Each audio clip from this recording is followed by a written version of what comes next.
So now we got to put it all together. All right, you just were working with value. So just a quick recap. Remember how we talked about now that you're using value. So this is just the beginning of a drawing, utilizing light areas and darker areas to create shape. Right here, you can really see how it's the shadow behind it that's giving me this edge. I'm not outlining a dark outline. I can see this edge because it's darker behind it, and then that reflected light here.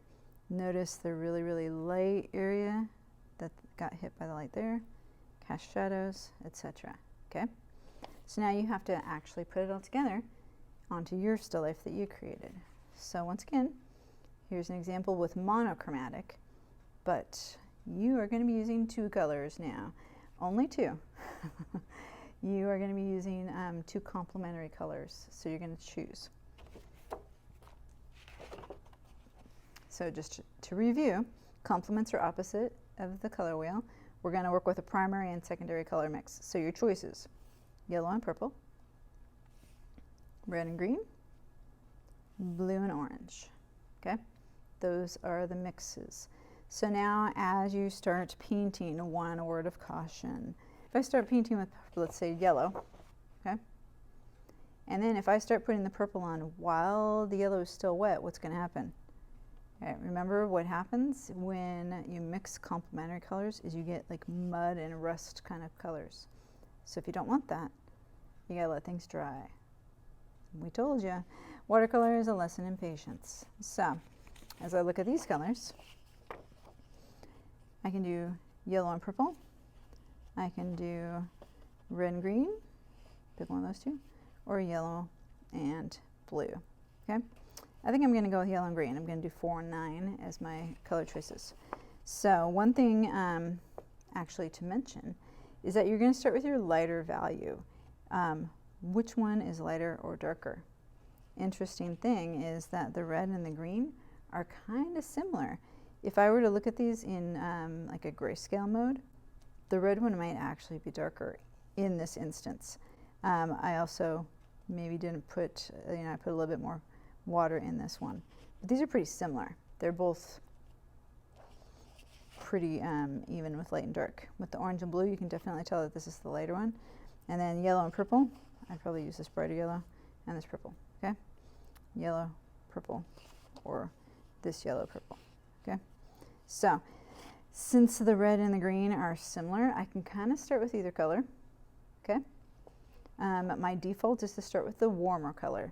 One thing that we're going to talk about a little bit real quick is that warmer colors visually will come forward, cooler colors will go backwards. So if there's anything like a shadowy area, then if I use a cool color for that, it's going to help it go backwards in space.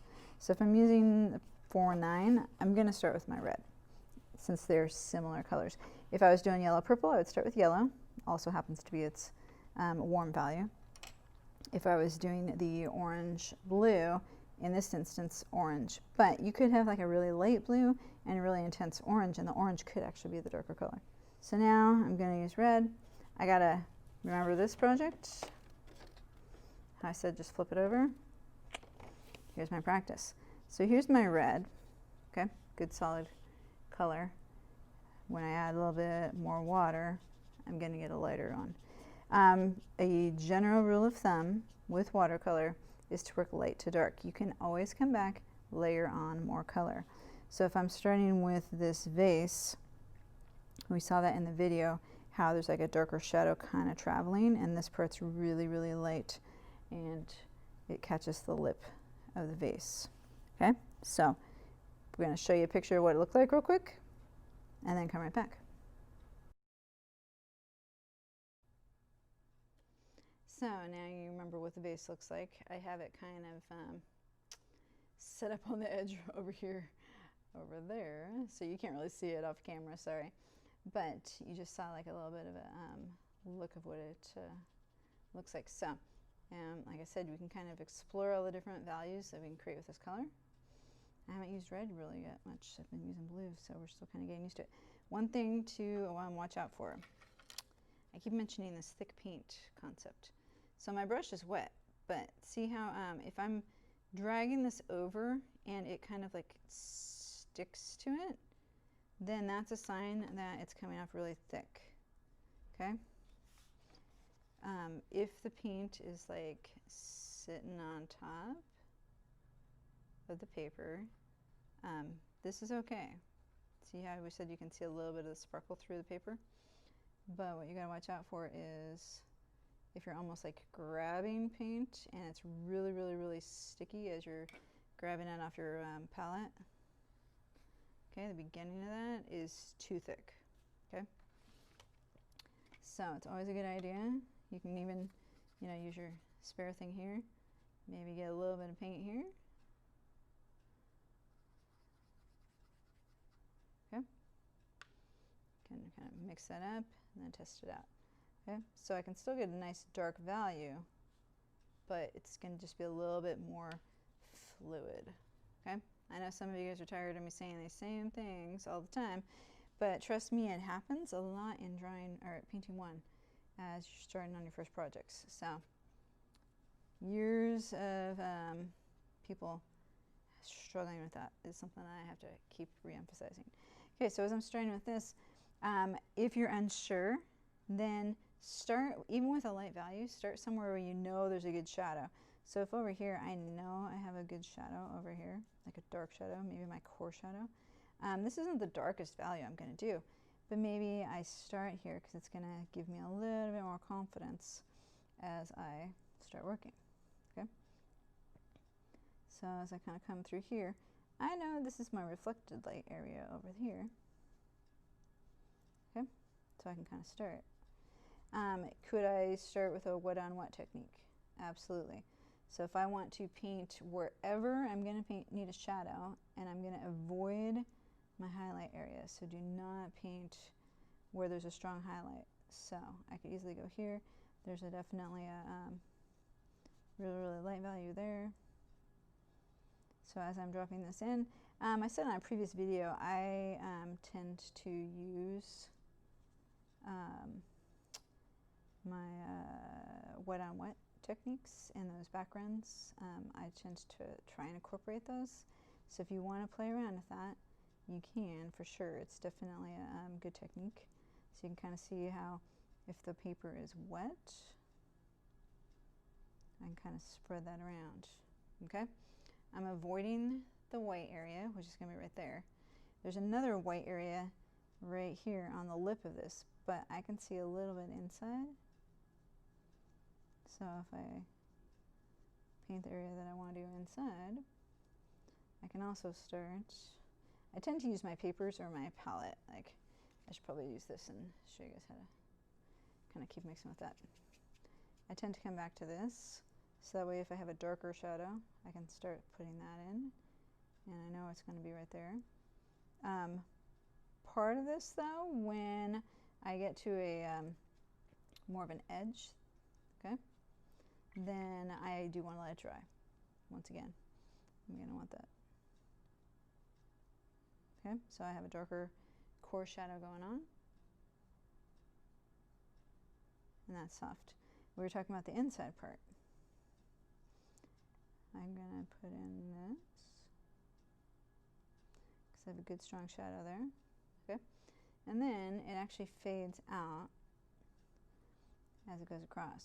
So then I can just take a damp brush and pull that across. Okay. Is this whole edge going to be that white? Maybe, maybe not. I have to check my object, okay? But I can come back to it later. I don't want to do it while it's all wet. I want to come back when I can get a good edge, okay? So I would continue on with that. This whole, you know, side over here, since the light's on this side, I can come across here and